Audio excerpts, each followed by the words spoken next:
So anyway, so thank you for inviting me here tonight. It was a real thrill to go through the agency house next door here earlier, and what a historic place we have here, and some interesting connections. The reserve, as some of you may know, which is what happened to the dam land or the government land, was it was turned into the Kickapoo Valley Reserve, and 1,200 acres of that are held in trust by the Bureau of Indian Affairs for the Ho-Chunk Nation.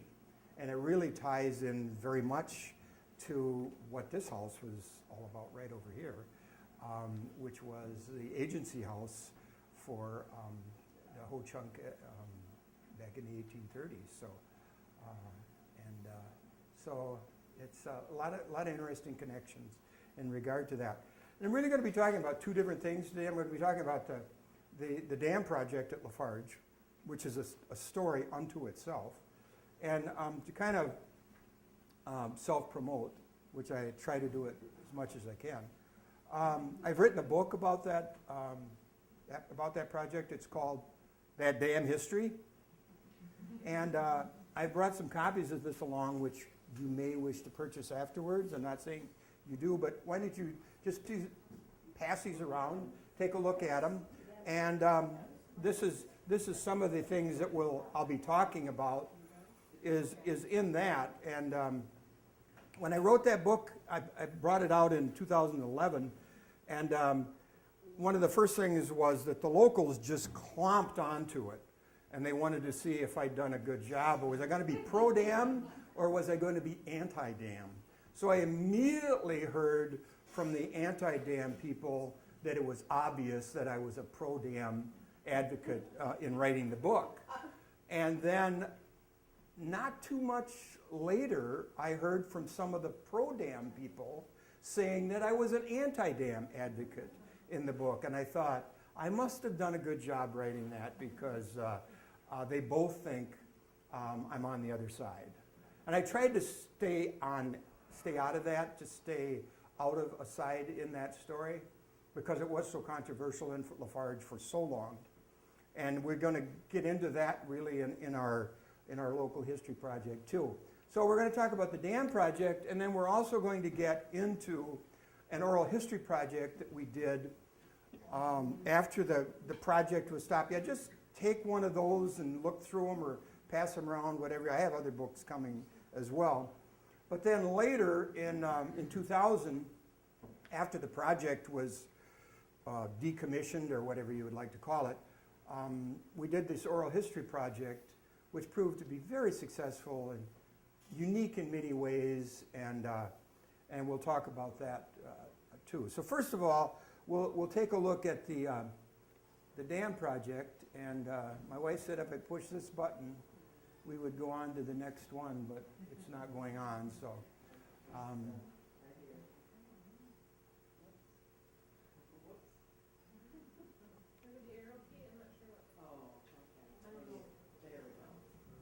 So, to talk about here's some old Kickapoo Valley friends. Come on in, Cindy, Jack, come on in. We got chairs in here, so. Got some over here, and yes. Good to see you. I was warned you might be here. Is that the right word, warned? We're here to keep you honest. Yeah, okay. I've got two of the Vosen girls over here, and Becky Oliphant, former student, right behind you here. So anyway, when you talk about the LaFarge Dam Project, you have to talk about floods. And the Kickapoo River is a river that tends to flood a lot, and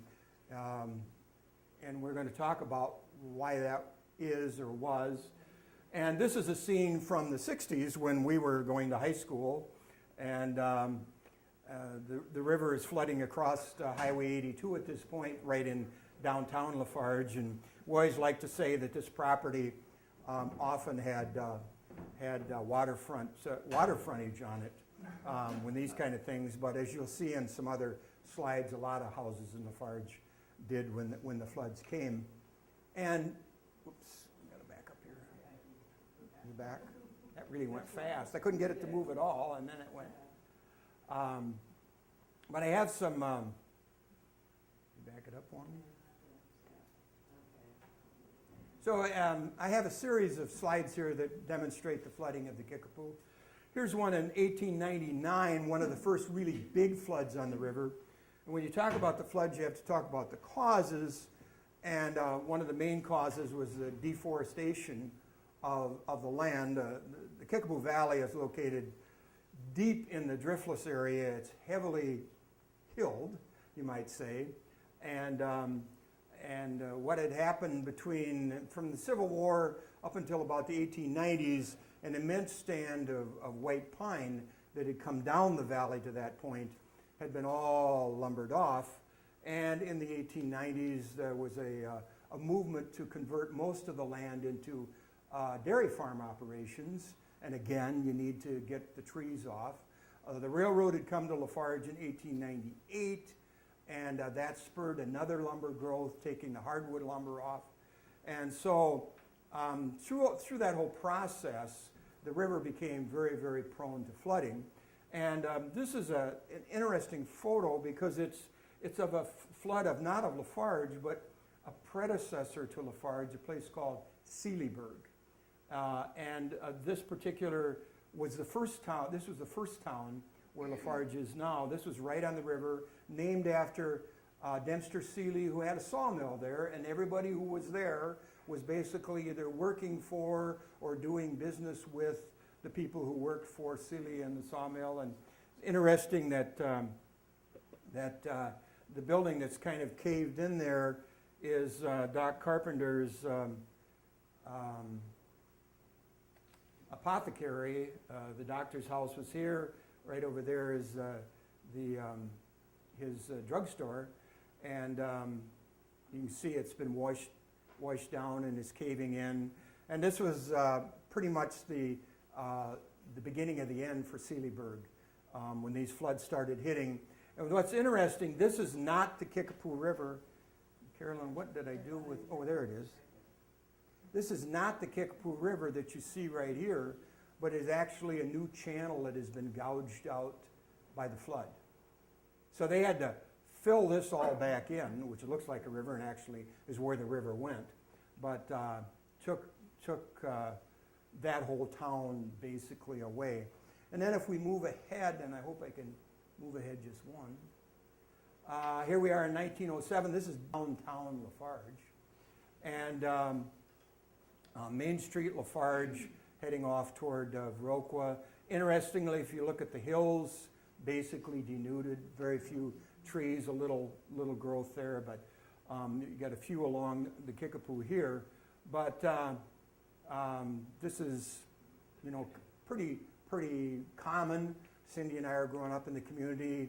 You count on one or two of these a year in LaFarge. Interesting, we know who this is. This is Alva Drew, the village attorney, and his son John, who went on to become a very influential member of Al Capone's gang in Chicago.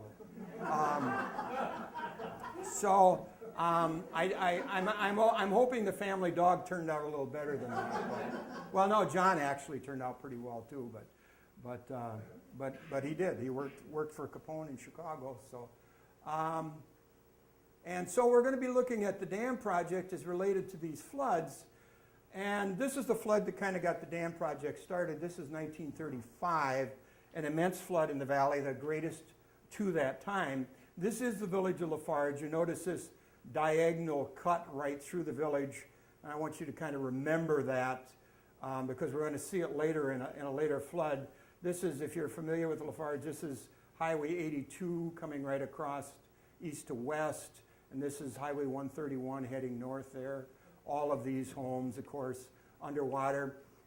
Significant flood in that this photo ended up on the front page of the Milwaukee Sentinel newspaper. And there was a remarkable article in the newspaper about this flood. Took up the first 2 pages of that edition and really told a great story about how the flood hit LaFarge and then Viola and moved its way downstream and how bad it was. And then the wire services picked it up And this picture ended up going all over the country, and that story ended up going all over the country. And so the Kickapoo became, wow, this is a place that has really bad floods. And of course, in 1935, the federal government is looking to create all kinds of programs to deal with this. And so we get the beginnings of the dam project when some village leaders, businessmen, the village president and others from the Kickapoo Valley, mainly from LaFarge at that point, but some others from the Kickapoo Valley, went to Washington and they testified in front of the congressional hearings saying, boy, we could really use some help with this flooding. And right then they were writing a new water bill for Congress, and that water bill said, we would like to come out and give you that help. And so in 1936, Congress authorized a study. Representatives from the Corps of Engineers were sent out, which of course was a department of the U.S. Army at that time. Representatives from the Department of Agriculture were sent out, and the Forestry Department were sent out to take a look at the Kickapoo Valley, see what we could come up with. And by 1940, they had come up with the idea, the Corps specifically had come up with the idea, that a dam should be built north of LaFarge, which would protect the villages of LaFarge and Viola, and then downriver in Crawford County, these two villages could be protected by levees to be built around the villages to keep the floodwaters out. And Congress said, oh, looks like a plan. The Corps was about ready to go, and of course World War II broke out. So the Corps was going to be busy for a long time after that, all the way through the 40s, first of all with the war, and then post-war rebuilding of Europe and Japan. The Corps was very involved with that. Korean War came along in the early 50s, very involved with all of that.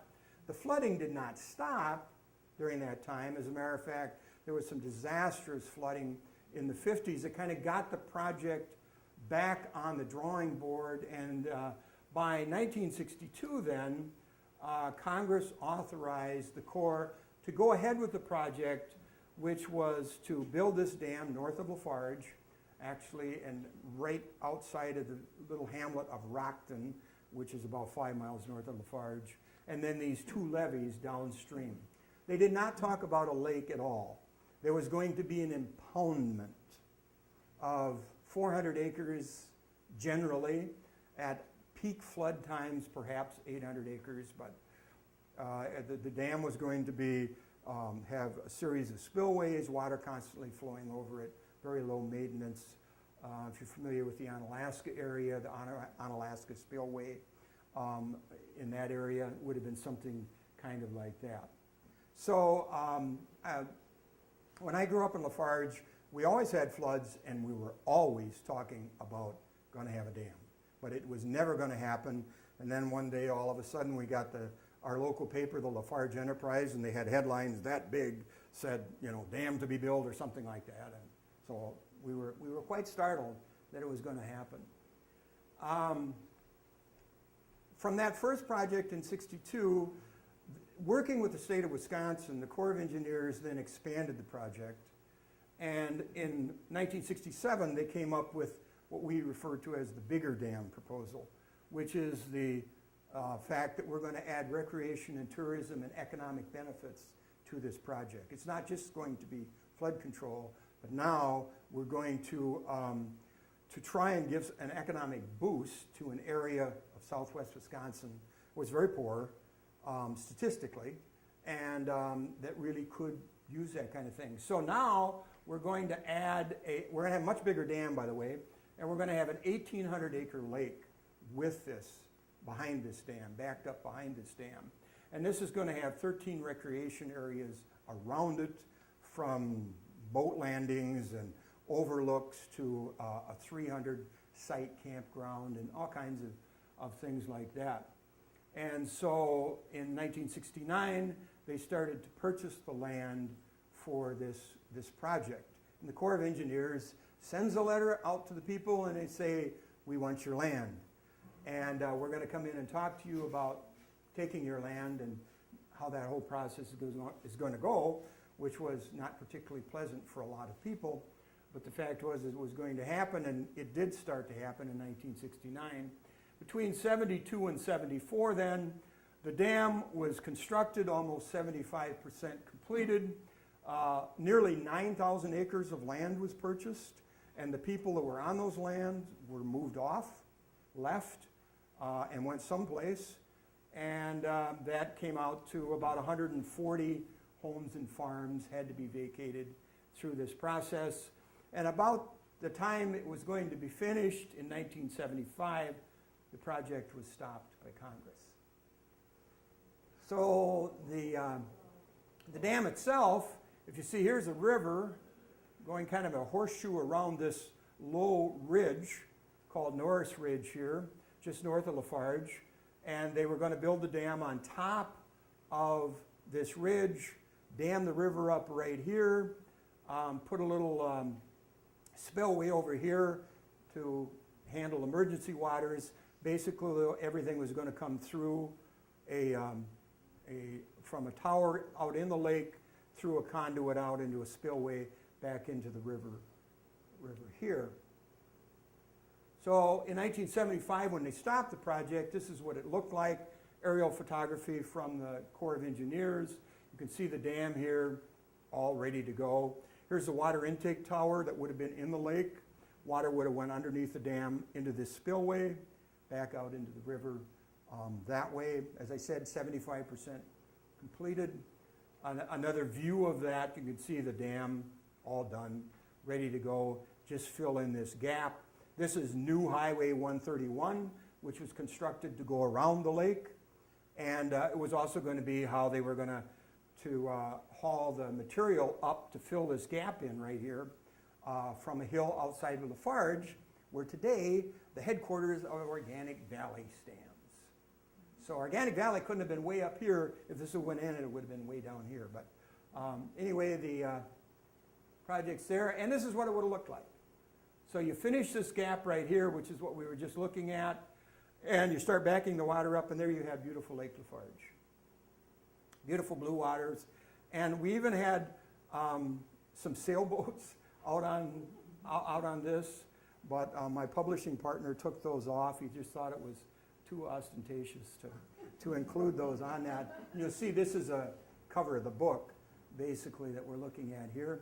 And here's what the dam would have looked like. Again, this was the gap that would have been closed here. Here's the water intake tower, water going underneath and back down into the river here.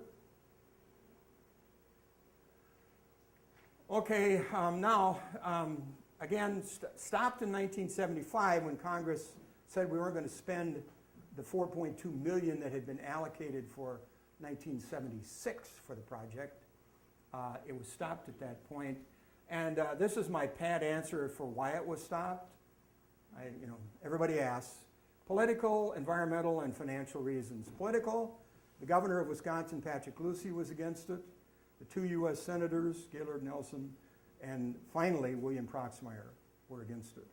Our U.S. congressman, through the whole process of 20-some years, was always for it, our 3rd district representative, but you can't get any money through Senate without having one of the senators for it, so did not happen. So you had those political considerations, environmental reasons. They did a water quality study of the projections of what the water in the lake would have been like, and the water quality came out to be, basically said that it would not be pristine like the lakes of northern Wisconsin. And of course, there are no pristine lakes in southern Wisconsin. And if you read the papers about the Madison Lakes now, you know what that's all about. In comparing what Lake LaFarge waters would have been like, they always referred to Lake Redstone at Laval as being what it would have been, the water quality would have been similar to that one. And if you've ever fished on Lake Redstone in Laval, it is one of the highest rated fishing lakes in southern Wisconsin, by the DNR now. And so if the water was going to be like that, it would have been pretty good. But anyway, they said it wouldn't have been good. So they had that. And then the financial reasons, because of the delays in the project, which were caused by a lot of the political debate that was going on. The project, which had originally in 1962 been slated to be $18 million, by 1975 had a price tag of $51.5 million. And William Proxmire, remember, who was the frugal senator, and had the Golden Fleece Award. He couldn't back it anymore when the price got up that high. So he was the last one to withdraw his support. In the next 20 years, from 75 to 95, there were a variety of attempts to get the project going again in some form. One time they came back with, okay, let's go back to the original dam, the smaller one, with a smaller impoundment.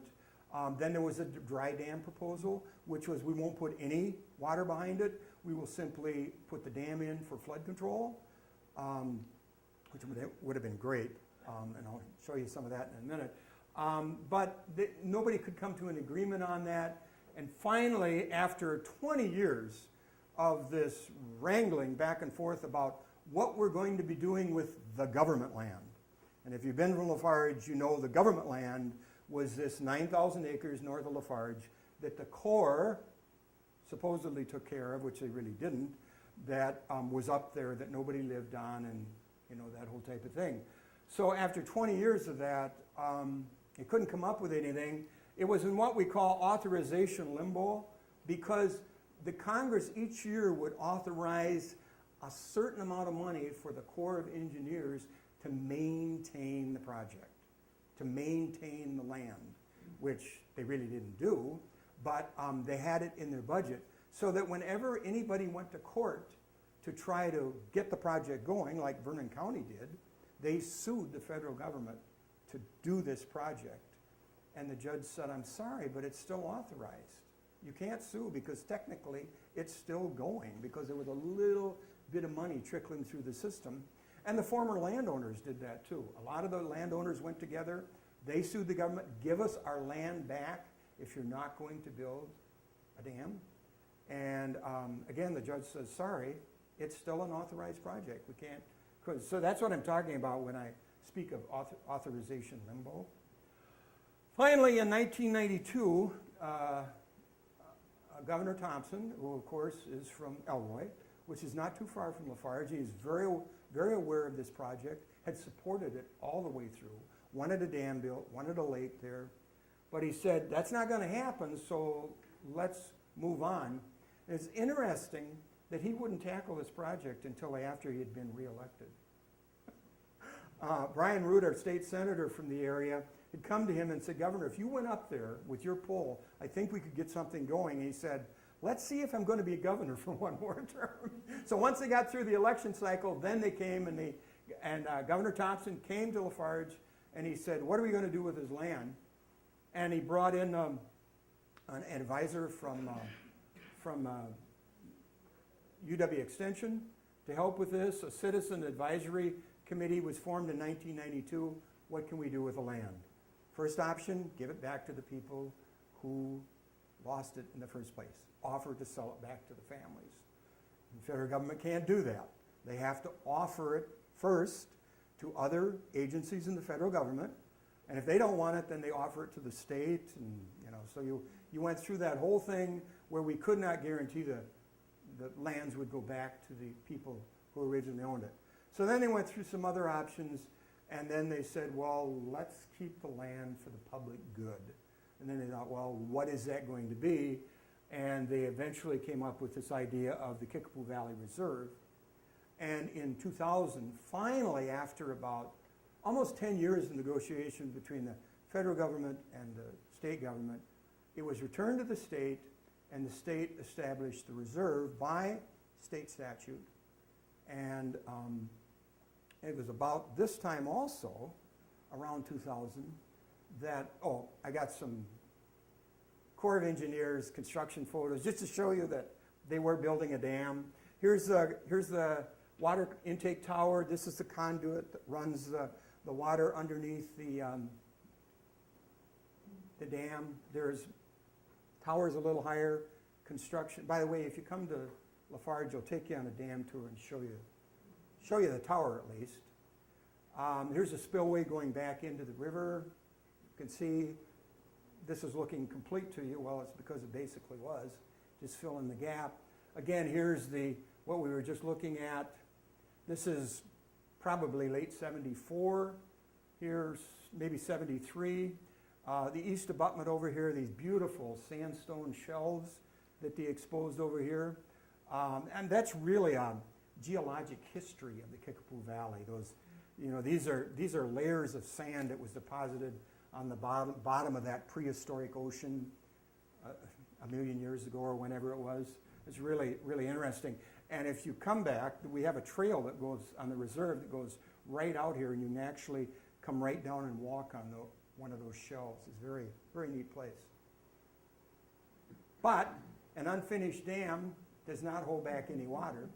So the 78 flood, and here's our dam tower here, and it does have water around it. And this is one of the great floods of the river. And this is actually the one that drove Carolyn and I to higher ground. We lived in an apartment in downtown LaFarge that got flooded. And so we ended up going out to Bear Creek and building a house on the hill in fall of 78, where we moved in. And we were basically running from the water here. And you notice there's some people canoeing. Everybody canoes the Kickapoo. Maybe not on this weekend. And I know one of these four guys. And he said, not one of their smarter moves. They actually, the police pulled them out of the river when they got to LaFarge. They actually floated right at Main Street, LaFarge, and the police said, get out right now. So, and again, the tower was used in 2008. This was the greatest flood in the history of the Kickapoo.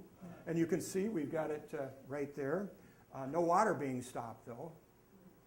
Again, you can see it. Here's the tower, and the dam is over here and would have crossed that way. And right up there, at the height of that flood, I walked down to see how high up on the gates it was. It was impressive. And remember that diagonal picture in that 35? Well, we're on the other side we're on the northeast side of LaFarge now. But that diagonal is kind of like right here. It's just going the other direction. We were looking from the southwest before, now we're looking from the northeast. And this is you can see the whole, again, the southern part of the village is underwater. The high school was used as an emergency center to get everybody in. Here's the new Organic Valley headquarters here. But remember, this was the hill they were going to take off. They were going to shear that off and then take it up to the dam and dump it in to finish the dam. This is called Lake View Addition. And it was put in right when the dam was being built, and everybody said, well, you can't see the lake from there, but you take this hill off and you can. They just didn't realize the history there. So in 2000, about the time that the reserve was being created, we started to look at an oral history project. And this man, James Daines, and I'm going to pass this around. It's an article from the Tribune.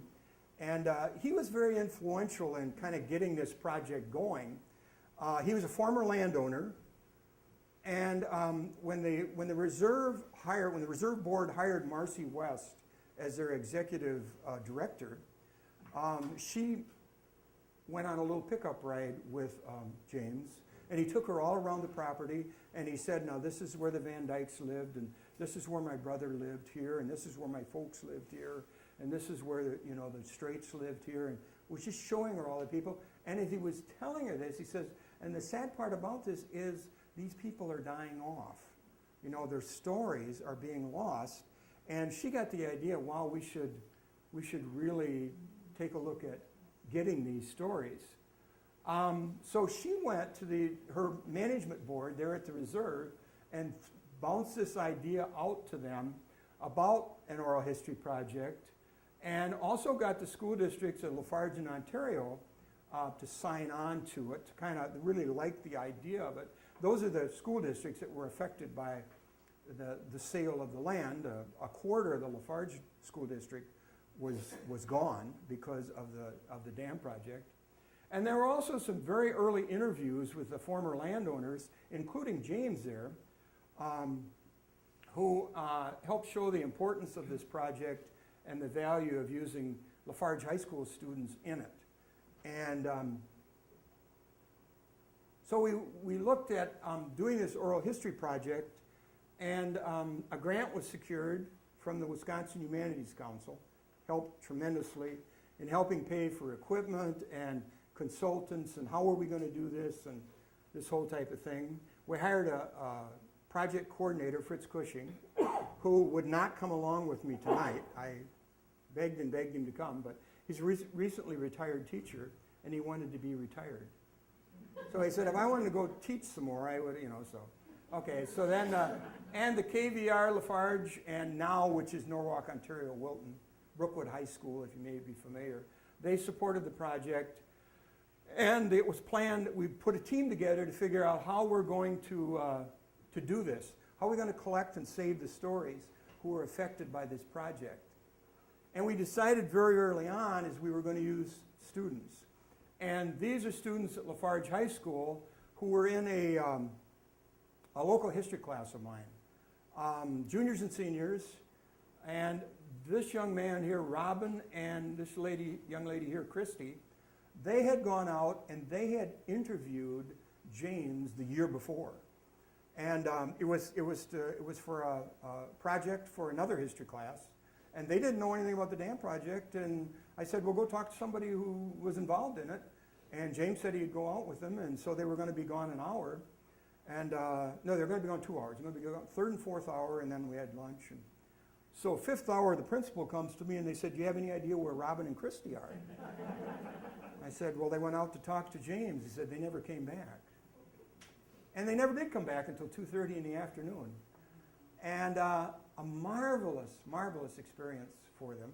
And then they went out and Christy had her video camera and Robin had his questions, and they got the tour, just as Marcy had gotten from James. And we took that tape and we took it to the Kickapoo Reserve Management Board and we showed it to him telling the story of all of this to those two students. And they're going, wow, this is fantastic. So let's get these kids involved. And so there was actually a dozen kids that did this. We have 10 of them captured here for this picture. And I was telling somebody earlier that to a person, and when I talk to these students about this and I see them periodically, they will almost all say that it was the best experience they ever had in school, was this project. So that's good, that they got this out of it. Plus, they were the ones in getting the stories told. The interviewing process, we were going to use these students, and they were going to be teamed up with adult volunteers to conduct the interviews. So we had to ask the adults, can you come in and team up with these students and go out and do these interviews? And they said, and we got a lot of response. And about a dozen people said, yep, we'll help you out, and came in. And then we had to get a list of former landowners and others in the community to interview. And it was interesting. I found my list of the people that we first asked to interview. And as I was looking at it earlier, I noticed that I had a color-coded green for go. They would do the interviews. Red for no. They would not do the interviews. And I had people tell me that they were still mad. They were still bitter. They did not want this brought up. And a good friend of ours, Bonnie Reisen, whose father died during the negotiations for his farm, suffered a heart attack and passed away. And she said, my mom says that killed my dad. And she can't talk about it. But Bonnie could, the daughter, and she gave us material throughout the project and eventually allowed herself to be interviewed, but her mother never would. So there's a certain amount of this going on, like, we don't want to bring that up again. We fought this thing for 20 years and, that type of thing. So it was good to have adults along in regards with the students and some of that, because they didn't realize that was going to happen, but it was. And then we also had to figure out how are we going to conduct the interviews and save the stories. How are we going to get Mary Buffton's story, a former landowner on Weister Creekwood, who's in the book, by the way, tells a wonderful story about losing her neighbors and friends. Her farm part of it was taken, so they could still live on their farm, but they couldn't basically farm or use it as a dairy farm because it wasn't big enough any longer. But losing all of her neighbors to the project. how are we going to get her story? And so we had to look for some professional help. And the first person that came up was, let's get Harvey Jacobs from UW in Madison, who is a renowned international expert on public versus private land use. And he came out to LaFarge on several occasions and met with the students and the adult volunteers, and he said, all right, this is the deal. People want to own their land. People don't want it taken away by the federal government. What happens when you do that? And he gave us examples where it happened in other places, and he really gave us a perspective of what that was all about. And he also helped us formulate some areas of questioning that we could use in the interviews and kind of divide it up and talk about different things as we went along. And we also had Charles Lee, who was a professor of history at the University of Wisconsin-La Crosse, and has always run a tremendous oral history project there. And he was very much into how do you do this? How do you do these interviews? And he came down and he taught our students and adult volunteers how to actually do the interviews and the process that we were going to be using for that. And I'll just pass this. For instance, forms that you have to sign and a format that you have to use and that type of thing. And there are 3 forms in that packet that Chuck said you have to have, because here's another important connection with Charles, is that we were going to archive these stories. We were going to save them, and they were going to be saved at UW-La Crosse at Murphy Library in the Area Research Center. And his classes were going to do that. They were going to transcribe the interviews, write them down, and make sure they were saved. And a very, very important process that we wouldn't have been able to do. And also talked about the right things and the wrong things to do in interviewing, and if you have 2 people out on an interview, what one person should do and what the other person should do, and all of those kinds of things. Where do you set the mic, and how do you get this all going, and all of that kind of thing. I have a packet here which has a bunch of has the format and the questions that the interviewers actually used, which kind of shows, and there are pages and pages of questions there. And Harvey said, these are some of the things we can talk about. And the first thing Chuck says, whatever you do, don't ask those questions. Because there's like 150 questions there. He said, only go to that if it stops. Say, okay, would you like to talk about loss of community? And then go to that section and ask some of those questions. And then our third professional was Stuart Stotts, who is a storyteller extraordinaire and author. He writes a lot of books now for the Wisconsin Historical Society. And had been at LaFarge schools. My wife was librarian there, had worked with Stuart. And he just happened to own a cabin right next to the government land. And so I was very familiar with this project. And with the humanities grant, we had to have an end product that would fit into some kind of a presentation. And so he's going to help us with these presentations that we're going to be making to the public. They're not the book we're talking about that we're going to end up with here, but other things that we're going to have. So we started the class in September. We brought the adults in to meet the students, team them up. We brought Harvey in, we brought Chuck in, we brought Stuart in. They talked to the class. Generally, we would have at least 1, sometimes 2 sessions a week with a professional and going all over this. We started practicing how to do it. I was the first guinea pig interview, and Chuck was there, and they interviewed me. There was 2 that interviewed me about the project to kind of give a historical perspective. And then we analyzed that, went through all of this kind of thing. And by November of 2000, we were ready to go. Actually, we would have been ready to go a couple of weeks earlier, but our doggone girls volleyball team went to state. Wouldn't you know it?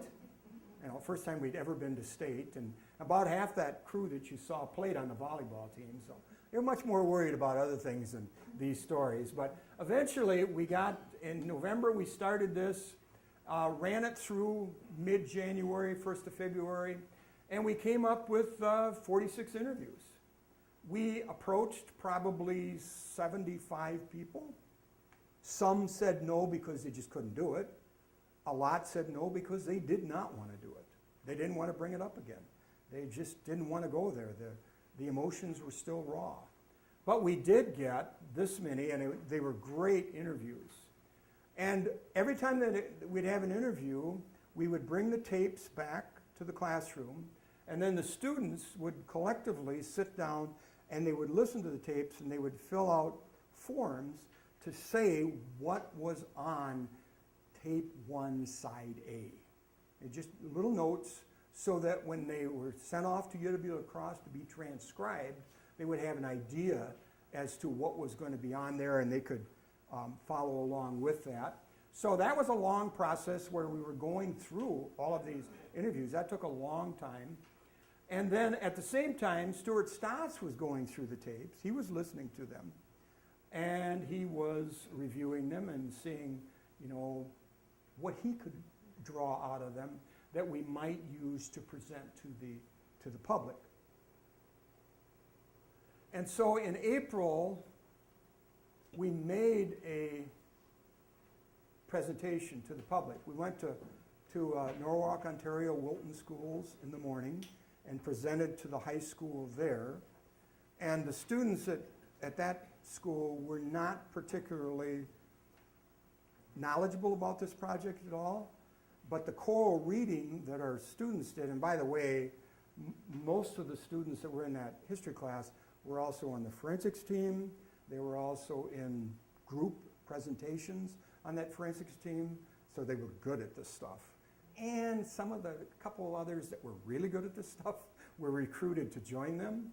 So we really had a nice group to make the presentation. And Stuart had done a great job of putting it all together and putting it into different sections that we could talk about.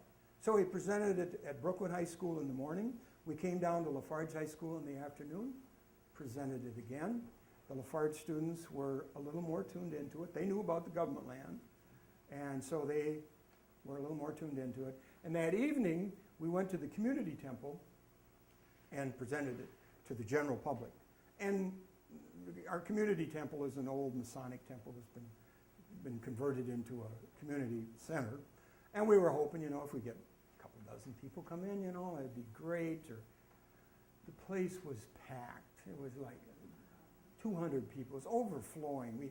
We had no seats. Everybody that had been interviewed and others that had not been interviewed came to listen. And it was very interesting that night as it was, I introduced it at this part right here. I kind of introduced this part and talked about what we had done, and we gave out awards to the students and the adult volunteers for doing it all. And then the students then started the choral reading presentation, and they were all excerpts of what people had said. And we had one young lady in our group who was the scribe. She would periodically write articles for the local newspaper, and so her job was to write up what this program was going to be. So she's sitting out in the audience, and I had made my spiel, and I sat down, and the students are doing theirs, and I look over, and Kayla's in the audience, and she's going to give me one of these, and I look next door, and one of the people, former landowners, is sitting there, and she's crying. And I look around the audience, and there's several people that are crying. And it's just amazing the emotion that starts to come out as these words are heard, some for the first time. So you see, we had this whole program figured out here. The problem is we only got to this point right here, where the students and Harvey had gone into each section and talked about loss of community and flooding and all these different types of things, and the students had done the choral readings all the way through it. And finally, right here, one of the ladies who had been interviewed jumps up and she says, this is the best thing that's ever happened to us. Nobody's ever asked or would listen to our stories before. And you have done that. And the whole place just goes crazy. And so we said, okay, let's take our break here. And everybody's hugging everybody, and we never got to any of the rest of this stuff. It was just an amazing outpouring. It was tremendously gratifying, very, very emotional, and I'm kind of proud of myself because I've got through this part without breaking down myself, which sometimes I can't do. And then Stuart, later that summer, he taught a class at the Reserve on this project, and he took other students and he did songs and stories, which is what he's all about. And they took again, excerpts from these interviews, and they put them to songs, which, by the way, these are copyrighted for Stuart, so don't steal them. But we had Damn the Old Dam. They took all of our land, said they had a brilliant plan. We couldn't make a stand. From our homes we were banned. You destroyed my house, and all I have to say, damn the old dam. And so it all began. Some they stayed and some they ran. Oh, what's that you say? There isn't going to be a dam? Why'd it happen to me? All we wanted was to live in peace. Damn the old dam. And then let the river roll, let it roll on past. Let the tales be told, let the stories last. As the things we know are changing fast, let the river roll, let it roll on past. The stories of the old ones are whispering in the trees. You can hear the songs of the ones who've gone floating in the breeze.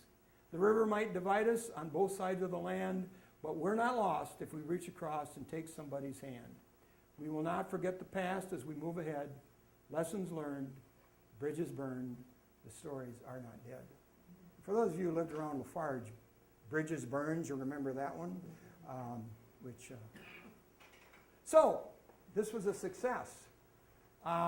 People who had initially declined an interview after we had this public meeting at the temple, as his presentation, all of a sudden they said, yeah, I do want my story told. And they came forward, and so as they came forward, then I got other students and other adult volunteers to help, and went out and we interviewed them, and now we have over 60 on file. So we went from our original 46 to, I think it's 62 right now that are on file. And again, remember, it's at the Arc Center up at Murphy Library at UW across. And I wanted to stop here and just read a few excerpts I have from the students who did the interviewing. I'd have them write up who the interview was, and just personal kind of observations on the interview. This is not what they were doing as they went through the tapes, writing everything down as to, where is this and where is that. This is just kind of some general things. And I just pulled some of these out. And Robin Lee wrote, and again, this is a second interview with James Daines, the guy I passed around there. And he says, this was the second time interviewing James for me. This time, I felt that his emotions and opinions were toned down a lot from when we were actually on the land.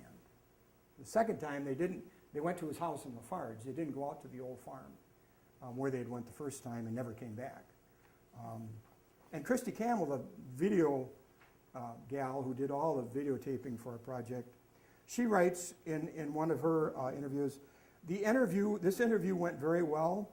I noticed that when you just let them tell what they want to say, they say a lot more about their feelings and the project impact itself. One of the things they found out very quickly was that that packet I was passing around with all those questions, they rarely used them. Just didn't have to even get into those. And then you saw Mary Buffton earlier.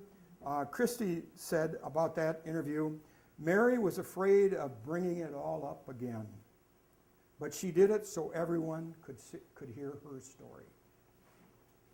And another interview, they're talking about interviewing a couple, and they said it went okay, but they shut off the tape through half of it because they were afraid of letting out too many feelings. And that's one of the things we found, is they would often ask us to turn the tape off, and so then we started transcribing as much as we possibly could. Okay, after the tape went off, they also talked about this, and we tried to write things down after that. That was a common occurrence. Turn it off now, I want to tell you something. And then turn it back on. Really personal stuff. And another, Renee writes, he was angry. I remember she came back and said, he was mad the whole time we were there. He was mad about losing his farm. And this was 25 years after the fact. And then finally, from Amanda, and she writes about interviewing a woman, and she said, she told of life at Weister Creek, and what she described for us was a small town with close friends. There were over 20 families in the surrounding area, as well as a school, church, and a few businesses. The woman lost a great deal, and yet she was only mildly bitter. She said that she was bitter, but mostly what she described to us was shock. The people in Weister Creek were shocked and didn't know what to do or where to go. Also, she told us a unique perspective, and that was that people of her generation all went along with the dam project idea, mostly because they didn't feel they could challenge the government. They were from the World War II era, and they believed that the government was always right, and they refused to challenge that authority. Really a very unique perspective that Amanda latched onto there, which was brought up by others as well. So shortly after this project was done, a newspaper woman from Viroqua, who wrote for the broadcaster, who had been following all of this very closely, she started to take out some of the interviews, individuals, such as James Daines, and she started to write articles for the broadcaster newspaper, which is the biggest paper in Vernon County. It's Viroqua's the county seat, and gets around a lot. And the La Crosse Tribune also started reading our articles and go, well, this is a pretty good story. And so that in 2004, Bonnie published this book, which is The People Remember. And this includes 19 of these interviews and also some of the history of the dam project. And when it came out in 2004, which also came out at the groundbreaking or the opening of the new visitor center at the reserve, so it was very well accepted. And again, we got a grant from the Wisconsin Humanities Council to help publish this. And so it tells the story from the people who were affected, the people who lost their land. And to finish up, I just would like to read just a couple of excerpts from some of the interviews. Break in real quick. If you guys are interested in that book, you should buy it tonight because it's like hard to find. I don't think even Amazon had it. I tried to find that to buy for us to read beforehand, and it's not anywhere. So if you want that, Right. just buy it tonight. Your mom's in here. Is you? Yeah, she's in here. So, Bernice Schroeder, who's 93 years old and still comes to the reserve almost every day and tends the gardens there. We have a community garden with a lot of the flowers are actually taken off the former homesteads and brought into this garden so everybody can see them. But Bernice talked about, how did you view this? And she said it was the treatment of the people, and that the government came in and made us a promise. My feeling is that when you promise something, you follow through no matter what. And later she says, I felt strongly that the government had betrayed us. And so you have lots of these things. And James, I mentioned James passed away? Yeah. James, who passed away on Sunday, he writes in here about how he tried to negotiate with the Corps and go through eminent domain battle, all that kind of stuff. And he says, in writing about that, he says, so they scared us. They were educated dealers. They had all the cards and we didn't have no way to fight them. And later, he goes on to say, I figured it killed a lot of people. Well, there was Junior Strait. He died of a heart attack. Wayne Van Dyke died of an aneurysm. Bert Wolf died of a heart attack. Ken Wolf died of a heart attack. One of the Larrabees up here died of a heart attack. And Robert Strait died of a heart attack. I still say it put an awful pressure on these people. And I would imagine to his dying day, which was Sunday, James firmly held that belief. And as Bonnie said, you know, she felt that it took her dad. So very, very traumatic. But we got those stories out, got them saved. And so this came out in 2004, and we're still selling it at the visitor center. So if you'd like this book, $10 a copy, and that will, by the way, all go to the Friends of the Reserve, which helped publish this book. And the other one, the Dam History, my book, is for, that's $15 a copy. And I also have a couple of copies of my LaFarge history book, which I'm sure none of you would want, and that's 20 whole bucks. And just volume 1, by the way. So I think that's it. So thank you very much.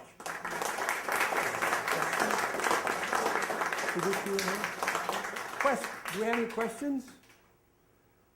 Yeah. Yeah. Well, I was talking earlier, if I could bring this up again, about how when I was reading that book, I was really struck by, especially working at this site, the verbiage they were using, these farmers and these people, about how this land was the spiritual connection that was being broken. No one could understand how they were feeling. They were being torn from this place they had lived from for so long. And it really reminded me of the Ho-Chunk experience and their removal process, and how, you know, they had lived there for 2 generations, and the Ho-Chunk were here for 12,000 years. So, like, it was hard for me to connect to the Ho-Chunk's removal. I've always felt bad for them, which is like a very demeaning thing to say. I mean, larger feelings than that, but I've always felt sympathy for them. But reading these stories, I could connect. My dad's a farmer, so I could connect to these feelings. I was like almost crying reading this book too. But it like gave me this little peek into how the Ho-Chunk might have been feeling. You know, 1% of how they might have been feeling after being kicked off their land after millennia. So I don't know. I said that connection something that comes up a lot, and he said it was something. Obviously, it's an obvious connection, which I didn't even think of when I booked this speaker. To tell you the truth, until I read this book. So it was really a question, I guess. But it was really eye-opening to me, that connection of this removal. When they had the connection, or when they had the dedication of the reserve in 2001, this is when it was transferred from the federal over to the state, and the reserve was actually created. They had this dedication ceremony up at the turnaround north of town there, and there was no building there at that time. And they brought in the elders of the Ho-Chunk Nation from Black River Falls, Toma, all around. They brought in the former landowners like James, and they sat them together, intertwined, you know, you sit here, and they started talking to each other, and they found out they had the same story. That the Ho-Chunk were saying, yeah, back in the 1830s, we had this deal with the government that they were going to take this land for, in the 1970s, and they were going back and forth. And so after the program was over, James comes over and he says, you're not going to believe this. These guys from Black River Falls, they got the same story we do. He said, we're all in this together.